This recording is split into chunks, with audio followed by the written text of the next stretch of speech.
ایک چھوٹے سے گاؤں میں ایک معصوم بچہ رہتا تھا جس کا نام آراؤ تھا۔ آراؤ بہت نیک دل اور نرم مزاج تھا۔ وہ ہر جانور اور پرندے سے پیار کرتا تھا۔ اسکول سے واپسی پر وہ اکثر کھیتوں کے کنارے بیٹھ کر چڑیوں کو دانہ ڈالنا اپنی عادت بنا چکا تھا۔ ایک دن کا واقعہ ہے۔ آسمان پر اچانک آندھی چلنے لگی، بادل گرجنے لگے اور موسلا دھار بارش شروع ہو گئی۔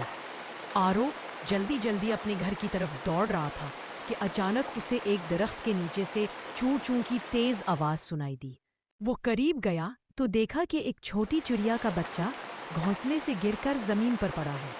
بارش سے اس کے پر بھیگ گئے تھے، پر مارنے کی کوشش کر رہا تھا مگر اڑ نہیں پا رہا تھا۔ درخت کی شاخ پر اس کی ماں چڑیا پریشانی کے عالم میں زور زور سے چہک رہی تھی۔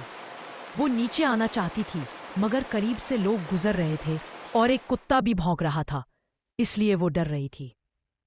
یہ منظر دیکھ کر آراؤ کا دل بھر آیا۔ اس نے فوراً اپنا اسکول بیگ کھولا اور اس میں رکھا ہوا چھوٹا سا رومال نکالا۔ آہستگی سے چڑیا کے بچے کو اٹھایا اور رومال میں لپیٹ لیا تاکہ وہ سردی سے نہ کانپے۔ ماں چڑیا بڑی غور سے آراؤ کو دیکھ رہی تھی۔ اس کی آواز میں اب کچھ سکون سا آ گیا تھا، جیسے اسے یقین ہو گیا ہو کہ یہ بچہ میرے لال کو نقصان نہیں پہنچائے گا بلکہ بچائے گا۔ آراؤ نے ہمت کی اور بارش کے باوجود درخت پر چڑھنا شروع کیا۔ آخر کار وہ اس شاخ تک پہنچ گیا جہاں گھونسلا تھا۔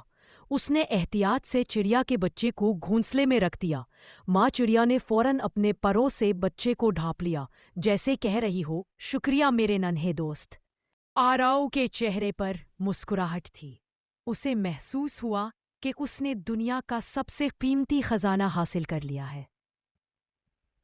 اس دن کے بعد روزانہ صبح وہی چڑیا آراؤ کے آنگن میں آ کر خوشی سے چہچہانے لگی، جیسے اپنی میٹھی آواز میں دعا دے رہی ہو۔